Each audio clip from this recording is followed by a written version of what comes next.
Moscardino qui est sur ses appuis, qui remet à Moulumba. Attention, il va y avoir essai. Colby, 1 2 contre 1, magnifiquement joué pour le premier essai du match de Yoann Huget. Regardez, attaque de Thibaut Pinot. Yann Potticher pour frapper ce coup franc. 10 minutes à jouer dans cette rencontre, c'est parti direct. Avec Nori Benaliba. Le but énorme.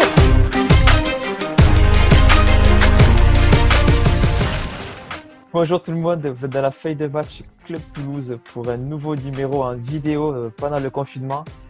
Lundi dernier, vous avez pu voir la première édition avec une spéciale Beluga, donc Toulouse-Blagnac Hockey Club avec Romain Frédéric, le gardien chroniqueur, et aussi Eddy Martin, le coach.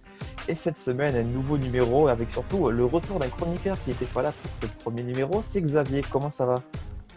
Mais ça va très bien, merci. Alors, ce confinement, comment ça se passe? Capillairement, ça va devenir compliqué. Je pense que d'ici le 15 avril, je vais ressembler à un Beatles. Mais sinon, ça va. Je fais du sport tous les jours, donc je vais revenir plus en forme que jamais. Ouais, c'est le bon côté, on va dire. Bon, manque de sport quand même, j'imagine. Enfin, manque de sport. Ouais, par contre, j'en fais à défaut d'en regarder, quoi. C'est vrai que c'est compliqué, ouais. Sinon, ça bosse à côté, t'arrives à t'occuper? Ça bosse. Il y a les concours à préparer et tout ça. Donc voilà, pas mal de petites choses qui vont arriver. Bon, ça va, tu t'ennuies pas. Puis surtout, l'émission continue, donc ça te fait quand même une activité sympa. Puis pas mal d'actualité. On en parlera un peu plus tard. Ouais. Mais là, pour ce numéro, un nouvel invité. Encore une fois, un invité que nous connaissons, que nous avons l'habitude de recevoir, Sébastien. De la page 100% volley français sur Facebook. Donc, c'est spécialiste du volleyball français, européen aussi, même tout ce qui est beach volley. C'est avec lui que nous avons parlé plusieurs fois du volleyball français et surtout qui nous a mis en contact et nous a préparé les émissions avec les différentes paires de beach volley. Surtout que là, il y a quand même deux grosses actualités. Donc, au niveau volley français, européen, on va dire volley indoor, c'est la suspension des championnats et peut-être l'annulation. Donc, on va discuter tous ensemble des conséquences. Mais surtout, pour le beach volley, il y a une très, très grosse nouvelle. Qu'est-ce que c'est, Xavier? Et c'est tout simplement que les JO sont officiellement reportés d'un an. C'est une décision qui était très attendue. Hein. On s'en doutait un petit peu avec toutes les autres compétitions internationales qui avaient été de toute façon déjà annulées ou reportées. Et voilà, le comité d'organisation a fait un petit peu planer le suspense. On a parlé d'un report à l'automne. Mais finalement, se reporter d'un an, ce qui était la solution la plus logique pour tout le monde et la plus pratique. C'est quand même un gros bouleversement dans le calendrier. Justement, on en parlera avec Bastien pour les conséquences, car c'est un sport, le beach volley, même si les Jeux Olympiques, c'est par nation, comme certains sports, il y a un côté plus individualiste, entre guillemets, donc des quotas, des points à aller chercher. Ça va donc pas mal bouleverser le calendrier de la saison et de ce sport. Même si je pense qu'on peut le dire, tous les sports ont été affectés par ce report des JO et même par les différents reports en général. C'est sûr, et je pense qu'on aura l'occasion d'en parler avec Bastien, mais comme tu dis, le beach volley, voilà, c'est un sport à la fois par nation et très individuel, puisque c'est des paires, donc c'est que 2 athlètes à chaque fois.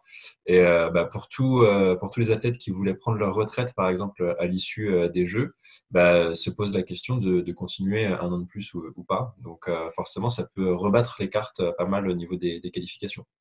Allez, on va discuter justement avec Bastien. On se retrouve juste après ce petit jingle. Ne bougez pas. Après 11 victoires d'affilée, perdre à la maison, ça a fait un choc.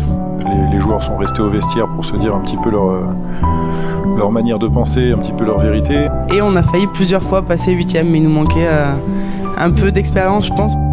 On n'oublie pas que voilà, on n'est quand même pas super loin non plus de l'Europe.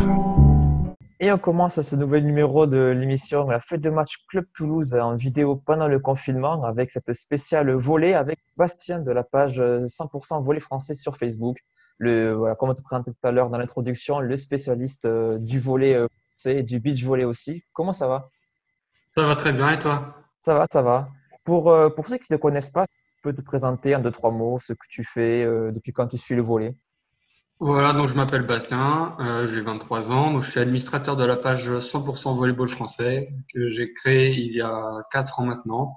Voilà, donc je parle de toute l'actualité du volley en France, du beach volley, du snow volley, voilà, des internationaux français qui veulent jouer à l'étranger, toute l'actu qui concerne le volleyball.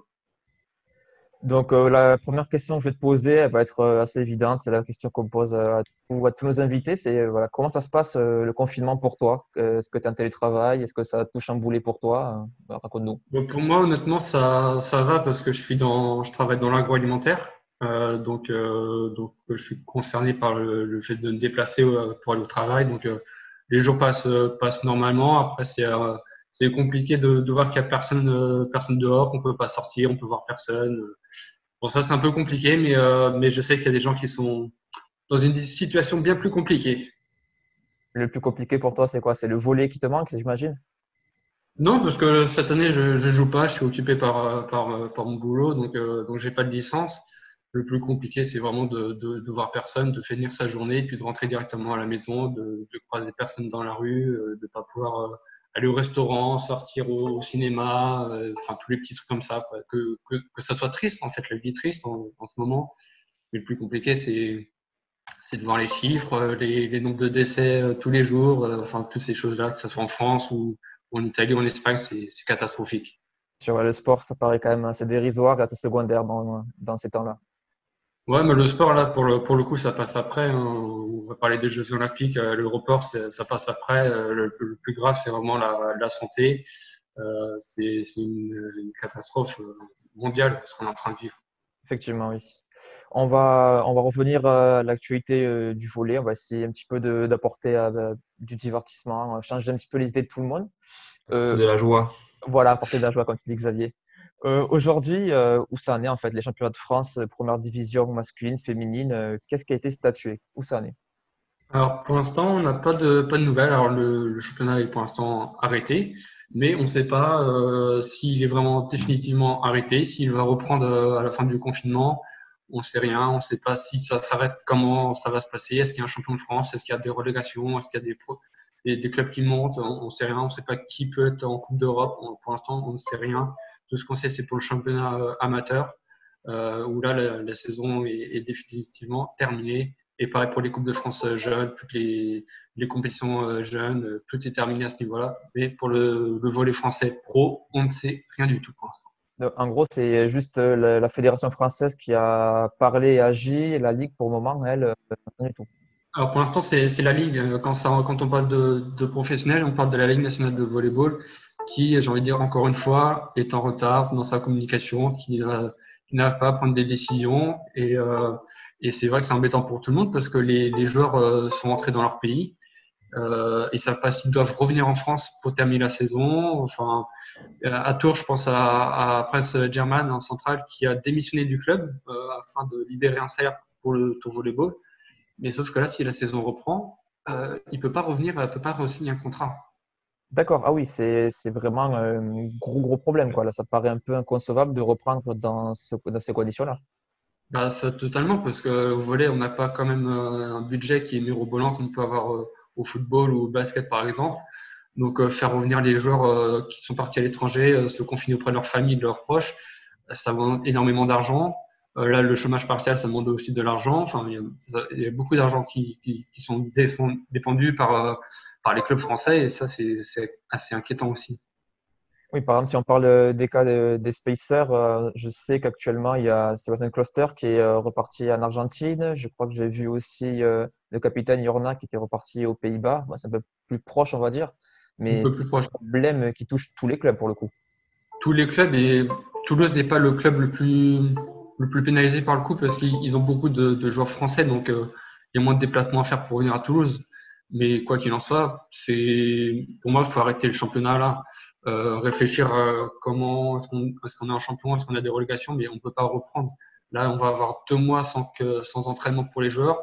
Il faut compter facile 3-4 semaines pour vraiment se remettre en jambes. Ça paraît compliqué de finir le championnat parce qu'après, il y a aussi les playoffs à disputer. Oui, c'est une question aussi de timing dans la saison. Il faut réussir à rentrer tous ces matchs-là.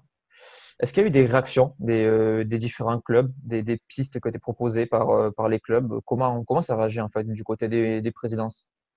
Alors, ce qui est assez honnête et fair play de la part de Tours, je pense à Pascal Foussard, le manager du club, c'est qu'ils ont proposé qu'il n'y ait pas de champion de France. C'est assez honnête, je trouve, parce que Tours est un club favori comme tous les ans. Ils sont leaders du championnat. Et donc, ils ont quand même des chances de gagner un titre aussi. Mais là, ils proposent de ne pas avoir de champion de France. C'est une des propositions qui ont été faites. Nice propose de ne pas avoir de relégation. Ça, c'est pas surprenant parce qu'ils sont actuellement derniers et que le président du club est le président de la Ligue nationale de volleyball, la double casquette qui avantage bien le club niçois. Mougins propose de faire monter les 2 clubs de la division inférieure. C'est une proposition logique parce que Mougins est actuellement dernier de la Liga féminine. Donc, pas avoir de relégation et faire monter les 2 clubs qui sont en division élite, ça pourrait les aider l'année prochaine à se maintenir en Liga si besoin. Donc voilà, il y a des décisions. Après, il y a des propositions qui sont faites des clubs aussi pour arranger les différentes équipes. Ça peut se comprendre, mais ce qu'il faut, c'est essayer de travailler pour l'intérêt de tous, l'intérêt du volleyball français et pas un intérêt personnel. Et c'est là que c'est compliqué quand on a un président de la Ligue nationale de volleyball qui est président d'un club en difficulté en championnat. Oui, parce que justement, il me semble avoir vu passer un communiqué signé par pas mal de présidents de clubs de Ligue A masculine, notamment, je crois que c'était Didier Conjo, le coprésident des Spacers, qui l'avait partagé sur les réseaux. Justement, ils appelaient à ne pas décerner de titres, ils appelaient donc à que le classement actuel définisse les places européennes. Et ça n'est pas du tout les faveurs de la Ligue, ni d'autres appuis. Oui, voilà, il y a eu 13 des 14 clubs de Liga masculine qui ont voté. Le 14e, celui qui n'a pas voté, évidemment, c'est le président de Nice. En Ligue B aussi, il y a eu beaucoup de présidents être d'accord avec cette proposition. En Liga féminine aussi. Mais voilà, les têtes pensantes doivent prendre un choix. Et ce qui est surprenant, c'est que dans cette démocratie-là, la majorité ne l'emporte pas. En tout cas, pas pour l'instant. Aujourd'hui, les pistes les plus plausibles quelles sont les pistes les plus plausibles pour la suite? Est-ce que la Fédé ou la Ligue a posé, même l'Europe a posé une date butoir pour prendre une décision, ou il y a absolument une inertie totale, il n'y a absolument aucune information?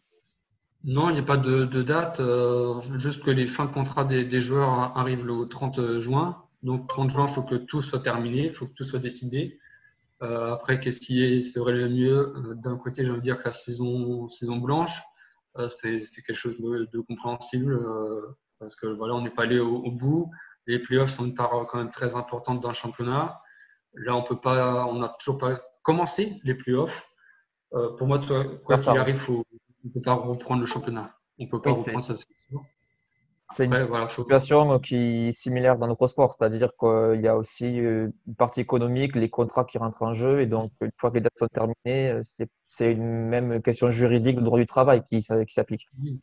Après, en Italie, ça a été un peu proposé différemment parce que bon, l'Italie, ils ont des contrats, ils ont les mêmes contrats, mais ils ont plus de budget dans le niveau des clubs. Donc, eux, ils proposent de prolonger la saison le temps de finir les playoffs et qu'elle aille jusqu'en juillet. En juillet, il devait y avoir la Volleyball National League, qui est une compétition internationale qui réunit toutes les grandes nations. Alors, plusieurs joueurs ont proposé de finir ce championnat pendant cette Volleyball National League qui a été également reportée. C'est une possibilité qui se fait en Italie, mais en France, je ne vois pas du tout que ça ne pourra pas se faire. Justement, tu parles de l'Italie. Comment ça se passe dans les autres pays européens? Est-ce qu'il y a eu des décisions plus fermes, des suspensions, des annulations, des saisons blanches? Qu'est-ce qui se fait ailleurs chez nos voisins européens? Alors, en Allemagne, c'est un peu surprenant. Ils ont été les premiers à réagir en bloquant le championnat. Parce que c'est assez surprenant qu'ils soient les premiers, parce qu'au début, c'était pas les premiers à être touchés par le virus. Mais ils ont très vite réagi, ils ont bloqué le championnat, ils ont dit on arrête tout, on va se poser, on va prendre une décision. Et la décision a été prise, on arrête le championnat-là. Le premier est champion d'Allemagne, le dernier va descendre. Voilà, on arrête à ce niveau-là. En Italie, alors pour l'instant, c'est pas encore décidé. Les joueurs sont toujours auprès des clubs. Ils s'entraînent toujours physiquement. Il n'y a pas d'entraînement au complet.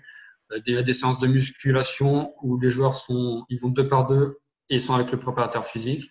Donc voilà, c'est très sécurisé niveau Italie. Il n'y a pas encore de décision prise. En Russie, la décision a été prise ce week-end.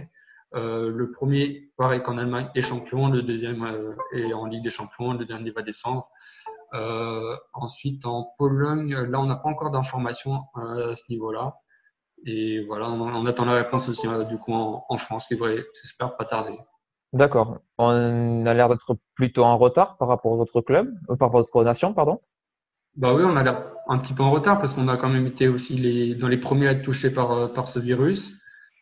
Donc oui, il y a du retard, mais c'est pas la première fois qu'on a du retard dans la prise de décision et dans la communication auprès des clubs et des supporters.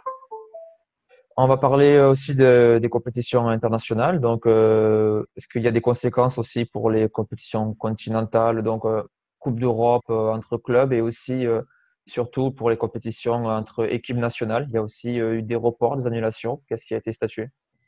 Ouais, voilà, donc en Coupe d'Europe, tout est arrêté du coup, comme pour les championnats. C'est un peu dommage d'un côté parce que Rennes était bien parti en Coupe d'Europe, ils avaient un beau tableau. Mais voilà, la santé des joueurs, des staffs, des supporters avant tout, il faut tout arrêter, ils ont eu raison.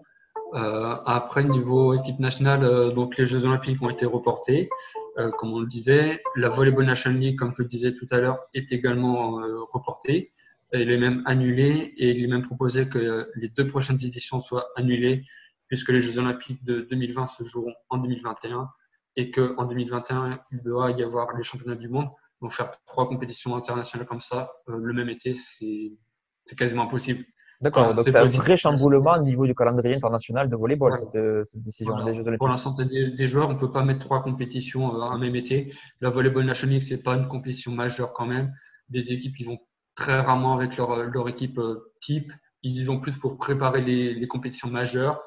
Donc voilà, c'est une compétition qu'on peut mettre de côté. La Volleyball National League, c'est le tournoi destination rugby, mais pas très important. Donc, financièrement, c'est très important. Il y a beaucoup de gains à gagner pour le vainqueur, pour le deuxième et le troisième, mais ça apporte pas une grosse ligne sur le palmarès quand même. Moins que les championnats du monde ou les Jeux Olympiques. Xavier, on va parler on va continuer sur le report des Jeux Olympiques et on va surtout parler du beach volley. Je te laisse. C'est ça. Toi, Bastien, qui travaille beaucoup avec les équipes de France de beach volley, comment cette annonce du report des Jeux Olympiques d'un an, elle a été accueillie par les différentes paires? Elle est très bien accueillie. Franchement, les paires se sentent plus en sécurité comme ça.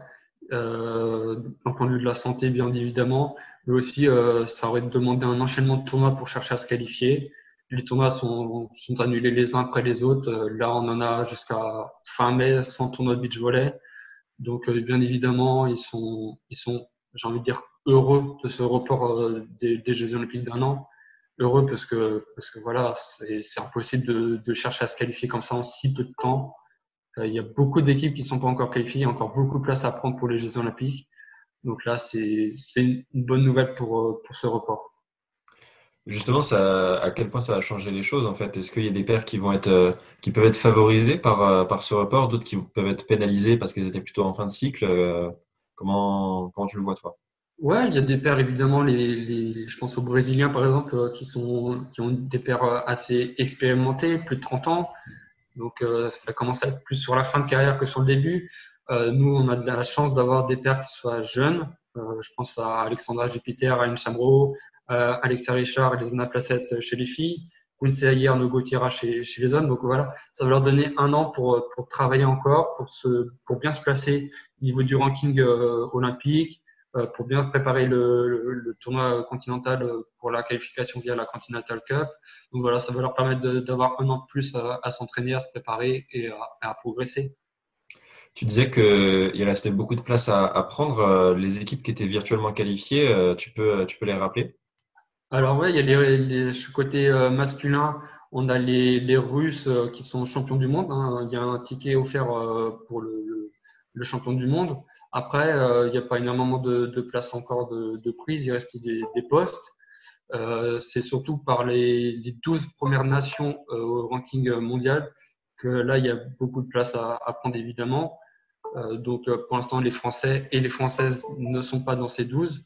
Donc voilà, ça va leur permettre d'avoir un an de plus pour grappiller des points, faire des bons tournois et se rapprocher de ce top 12. Elles en étaient loin? Pardon? Les équipes françaises en étaient loin de ce top 12 justement, ou il y en avait certains qui étaient plus proches que d'autres? Alors, les très bons tournois réalisés par Quincy Harrier et Arnaud Gauthiera les ont vraiment rapprochés sur la fin de saison. Je pense notamment au tournoi de Rome où ils ont réalisé pas mal d'exploits. Ils ont marqué de gros points. 600 points, c'est une très très belle performance. Donc, ils ont pu se rapprocher. Ils sont à 500 points, si mes souvenirs sont bons, de la qualification. Tout petit peu plus pour Alexandra Jupiter et Aline Chambreau. Ils doivent être à 600 ou 700 points de se qualifier. Après, on avait Edward Rollandson et Youssef Roux qui, là, étaient beaucoup plus loin au niveau du classement olympique parce que Youssef Roux s'était blessé dès le début de saison dernier à Sydney. Donc, il y avait énormément de points à rattraper. Donc là, ils vont pouvoir profiter de cette année pour regrappiller des points et peut-être aller dans ce top 12 olympique. Et puis, Alexa Richard et Lesna Placette étaient à un peu plus de 1000 points de se qualifier pour le top 12. Pour tous ces athlètes que tu cites et avec qui on sait que tu es parfois en contact, comment ça se passe le confinement? Est-ce que justement le fait de ne pas avoir de compétition de beach avant plusieurs semaines, peut-être plusieurs mois au niveau tout simplement de la mobilisation mentale pour continuer à s'entraîner et tout ça, c'est bien vécu ou? C'est pas évident, bien sûr. Les joueurs, les joueuses aimeraient être sur le terrain, ils aimeraient voyager. Ils font du beach pour ça, parce qu'ils aiment voyager, ils aiment s'entraîner, ils aiment se faire mal, j'ai envie de dire. Donc c'est un peu compliqué pour ça. Maintenant, ils ont quand même un préparateur physique qui est là pour leur donner un petit planning d'entraînement. On peut voir par exemple Alexia Richard et Lesna Placette faire des différents lives sur Instagram où ils montrent leurs séances de préparation. Bien évidemment avec leur style, avec beaucoup d'humour. Donc voilà, ils s'entraînent quand même physiquement. Maintenant, techniquement, avec le ballon de beach, il n'y a pas grand-chose parce que le terrain de beach ne sont pas là, la coéquipière n'est pas là, les adversaires ne sont pas là, donc à ce niveau-là, c'est compliqué. Mais c'est comme ça pour toutes les paires, donc à ce niveau-là, c'est équitable. Ok. J'avais une question, moi, sur le ranking, justement, sur la valeur des différentes compétitions. Si je me souviens bien, c'est un système un peu comme au tennis, c'est-à-dire on prend les points sur l'année en cours, c'est bien ça? Oui, c'est ça, sur l'année en cours. Après, comme au tennis, Pardon. il y a des tournois qui sont plus ou moins importants. Ouais. Ça va de 1 étoile à 5 étoiles, avec le tournoi de Rome de fin de saison, qui est le tournoi majeur qui réunit les meilleures équipes de la saison. Voilà, donc 5 étoiles, tu gagnes énormément de points. 1 étoile, c'est des tournois mineurs où il n'y a pas énormément de points à gagner. Et du coup, ces annulations de tournois, comment ça se passer? Est-ce qu'ils vont essayer de les remettre plus tard dans la saison ou est-ce qu'ils auront juste lieu en 2021? Pour moi, ça aura lieu en 2021. Là, il y a trop de tournois qui sont annulés, surtout au mois d'avril où on avait quand même une grosse période. On avait la période asiatique aussi où il y a pas mal de gros tournois. En année olympique, il y a évidemment les plus gros tournois qui se font. Il y a plus de tournois 4 étoiles ou tournois 5 étoiles. Habituellement, il y a 2 tournois 5 étoiles. Cette année, on en a 4. Donc, évidemment, il y a plus de gros tournois. Donc, ça va être annulé. Et puis, ils vont les reporter à l'année prochaine. Donc, a priori, on repart quasiment à zéro pour le compte des points pour la qualification pour les Jeux Olympiques à partir du moment où les compétitions pourront reprendre. Alors, pour l'instant, là, les points sont gelés depuis le 16 mars, c'est-à-dire que le ranking ne bouge pas. Quoi qu'il arrive, on garde les résultats de l'année dernière. Le classement ne bouge pas, le même nombre de points jusque-là. Et puis, ça reprendra du coup à la reprise du championnat. Après, ce qu'il faut voir aussi, c'est comment la FIVB va déterminer ce nouveau compte à avoir pour se qualifier.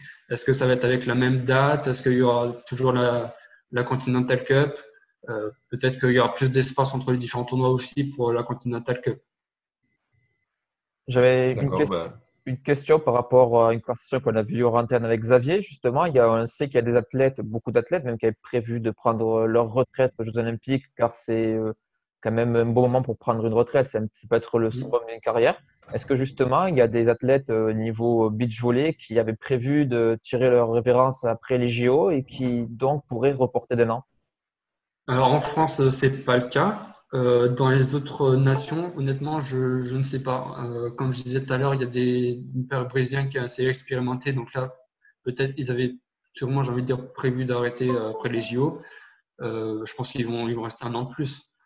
Comme tu dis, c'est le summum, les Jeux Olympiques, et arrêter après les Jeux Olympiques, c'est la plus belle fin qu'on peut souhaiter à un athlète. Donc, je pense que ça va être reporté d'un an, comme pour Laurenti avec l'équipe de France masculine.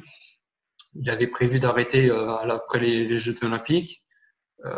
Comme c'est reporté d'1 an, est-ce que la Fédération française de volleyball va réussir à le prolonger d'1 an supplémentaire? Est-ce qu'on va avoir un nouveau sélectionneur pour les Jeux olympiques?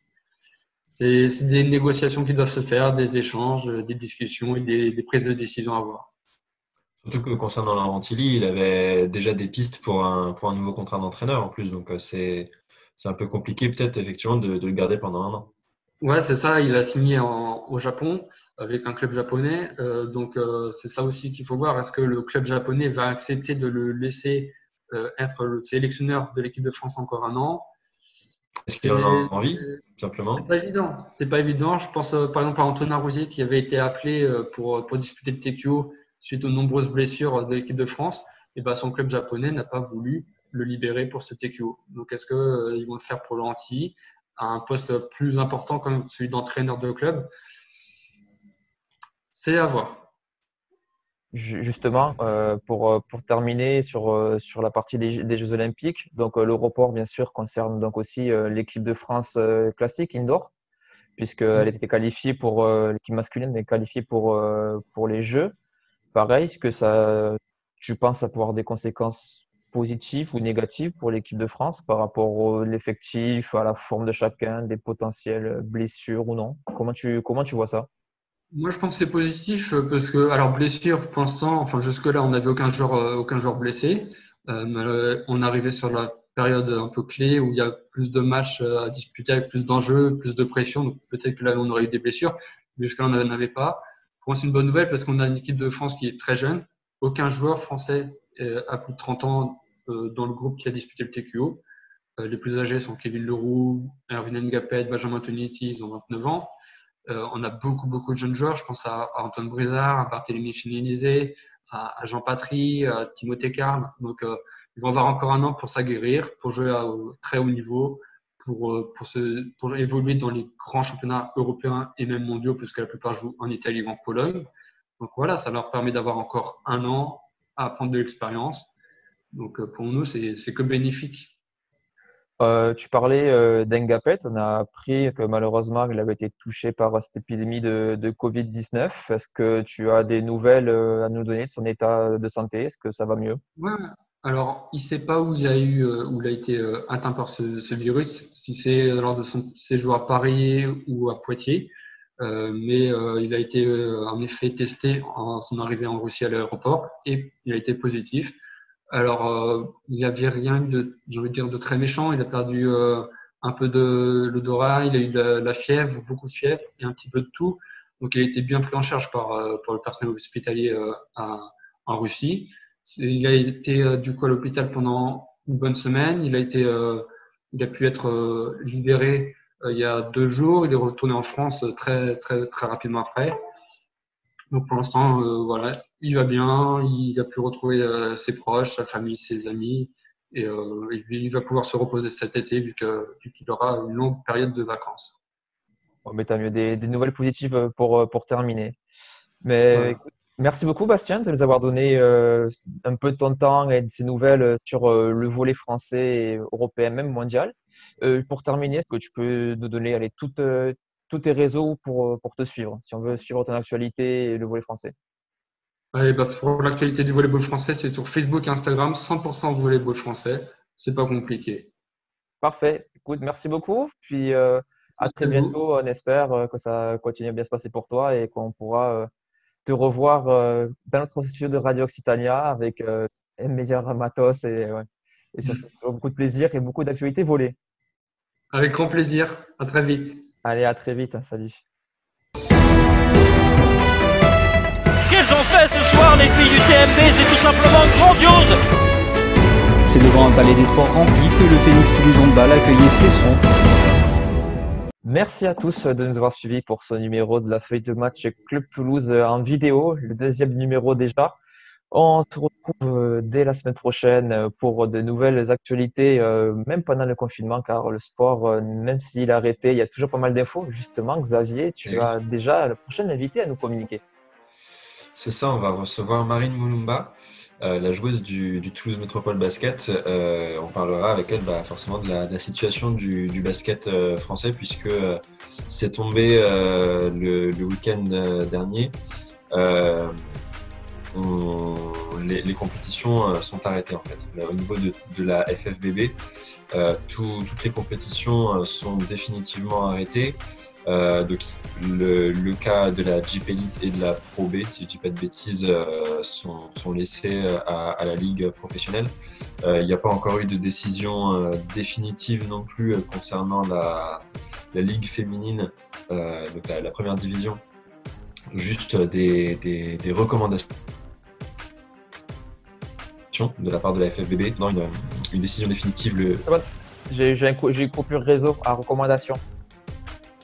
Ok. Est-ce que tu peux reprendre recommandation? C'est juste. C'est bon. Donc il y a juste eu des recommandations de la FFBB en attendant une décision définitive qui devrait intervenir le 15 avril de mémoire. Mais donc toutes les autres compétitions sont définitivement arrêtées, sans relégation, sans champion, sans montée.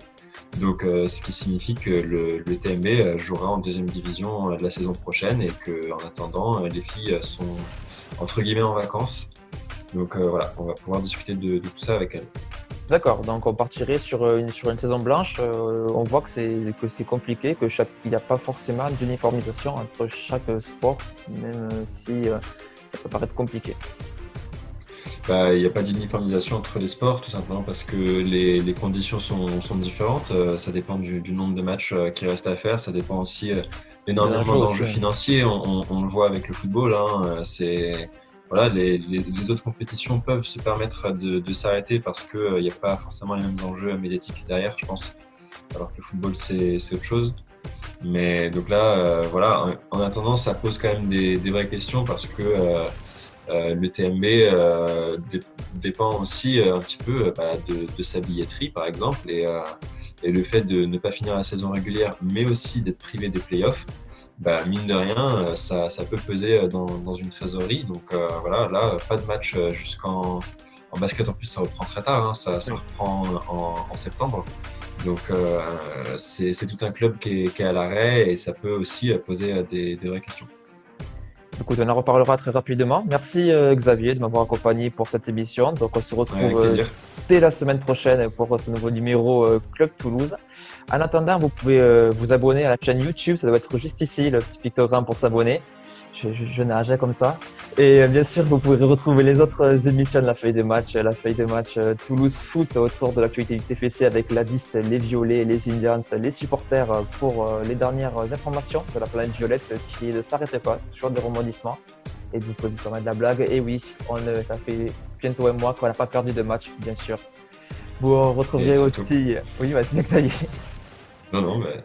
Ouais, non, c'est triste. On arrive toujours à souffrir même pendant le confinement et sans match. Ouais. Bref, il y a aussi le rugby à retrouver et aussi les petites pastilles quiz pour passer le temps et vous divertir. On vous dit à très bientôt, bonne fin de journée et à la semaine prochaine.